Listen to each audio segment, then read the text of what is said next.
हाय। हाल ही में कुछ केसेस सामने आए हैं जहां लोगों के डीमैट अकाउंट्स हैक हो गए हैं और डीमैट अकाउंट में रखे स्टॉक्स को किस तरह से हैकर्स सेल करके अमाउंट अपने पास ट्रांसफ़र कर रहे हैं।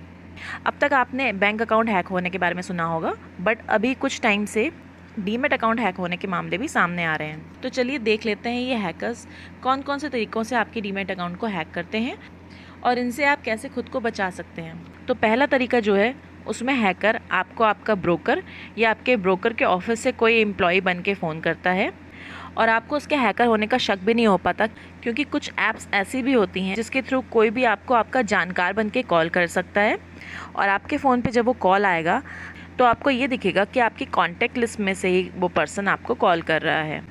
इस केस में आपको बिल्कुल भी आइडिया नहीं लग पाता कि सामने वाला पर्सन हैकर है और आपको आपका ब्रोकर बन के या ब्रोकर के ऑफिस से कोई एम्प्लॉय बन के फ़ोन कर रहा है।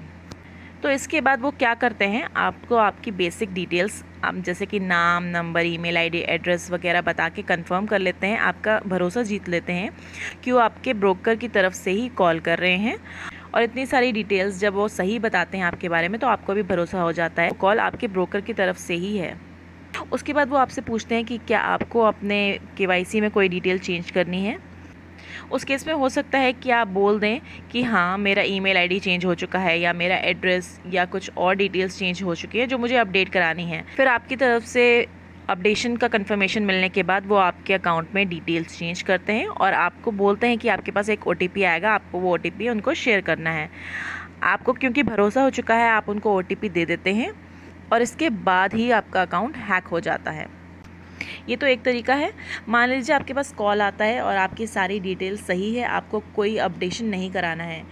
इस केस में वो दूसरी ट्रिक यूज़ करते हैं। इनकी सेकंड ट्रिक कुछ ऐसी होती है कि आपकी KYC पूरी कंप्लीटेड है, सही है, उसके बाद भी वो आपको ये कहते हैं कि सर कुछ टाइम में KYC अपडेट करने की ज़रूरत होती है, तो आप अपनी KYC अपडेट करा लीजिए। आप उसके लिए मान जाते हैं। आपको लगता है कि सामने से खुद कॉल आया है, मुझे दोबारा कॉल नहीं करना पड़ेगा, मुझे पूरा प्रोसेस फिर से नहीं करना पड़ेगा, तो मैं क्यों ना अभी अपनी चीज़ें अपडेट करा लूँ। और आपकी मर्ज़ी के बाद फिर से वो KYC अपडेट करने के बहाने आपको एक OTP भेजते हैं। आप फिर से वो OTP शेयर करते हैं और इस तरह से सेकंड ट्रिक के थ्रू ये आपका अकाउंट हैक कर लेते हैं। अब मान लेते हैं ना आपको पहले कोई डिटेल चेंज करानी थी, ना ही सेकंड ट्रिक में आपको KYC अपडेट करानी थी। इसके अलावा एक ट्रिक इनका और है जिसमें ना आपके पास कोई OTP आएगा, ना आपको कोई नोटिफिकेशन आएगा, बिना आपकी जानकारी के आपका अकाउंट हैक हो जाएगा। ये ट्रिक काम कैसे करती है देख लेते हैं। तो इस ट्रिक में हैकर्स क्या करते हैं, उस तरह के डीमैट अकाउंट्स पर नज़र रखते हैं जिनमें बहुत टाइम से लॉगिन नहीं हुआ, जिनमें बहुत ज़्यादा वैल्यू के शेयर्स अवेलेबल हैं। इस तरह की सिचुएशंस में क्या होता है, क्योंकि काफ़ी टाइम से इन्वेस्टर्स ने अपना अकाउंट लॉगिन नहीं किया होता, वो अपना पासवर्ड भूल जाते हैं। जैसे ही इन्वेस्टर फॉरगेट पासवर्ड के बटन पर क्लिक करता है, ब्रोकर को रिक्वेस्ट आती है और ब्रोकर उनको एक ईमेल पे लिंक भेजता है पासवर्ड रीसेट करने के लिए।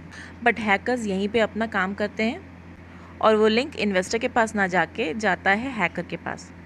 इस पॉइंट पर हैकर अपने हिसाब से वो पासवर्ड चेंज करते हैं और आपके डीमैट अकाउंट का पूरा कंट्रोल हैकर्स के हाथ में चला जाता है। तो अब हमने समझा कि कौन कौन सी ट्रिक से हैकर्स आपका डीमैट अकाउंट हैक कर सकते हैं। इसके अलावा भी कुछ तरीके हैं, लेकिन जो अब तक के केसेस में ज़्यादातर तरीके देखे गए वो यही 3 हैं। तो अभी आपने देखा आपका अकाउंट हैक कैसे होता है। अब ये समझ लेते हैं कि आपके डीमैट अकाउंट को हैक करने के बाद उसमें रखे हुए स्टॉक्स को सेल करके वो किस तरह से अपने पास अमाउंट ट्रांसफ़र करते हैं। क्योंकि समझने वाली बात ये है कि आपके डीमैट अकाउंट से जो बैंक लिंक है वो आपका ही बैंक अकाउंट है, ना कि हैकर्स का। तो इस केस में कौन कौन सी ट्रिक से वो अमाउंट ट्रांसफ़र करते हैं, चलिए समझते हैं।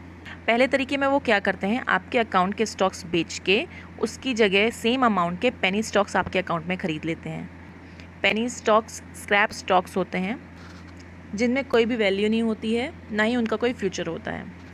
और पेनी स्टॉक्स को हमेशा ऑपरेटर्स अपने फ़ायदे के लिए यूज़ करते हैं।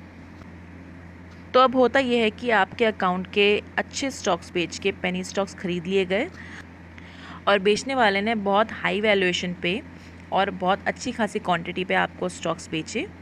और जैसे ही पेनी स्टॉक्स आपके अकाउंट में आते हैं, इनकी वैल्यू धीरे धीरे कम होने लगती है।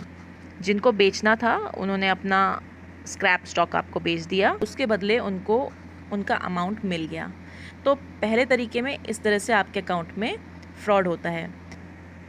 दूसरे तरीके में क्या होता है, आपके अकाउंट के स्टॉक्स को बेचने के बाद उसी पैसे से आपके अकाउंट में ऑप्शंस की ट्रेडिंग होती है। ये trading out of the money options में होती है, जिसमें आपके अकाउंट में महंगे रेट पे ऑप्शन खरीद के उसको बहुत ही सस्ते दामों में बेचा जाता है, और दूसरी तरफ कोई सेलर होता है जो आपको बहुत ही महंगे दामों पे वो बेचता है, और उसके ऑप्शन बेचने के बाद ही धीरे धीरे उसकी वैल्यू एकदम कम और एक टाइम पे उसकी वैल्यू बिल्कुल ज़ीरो हो जाती है।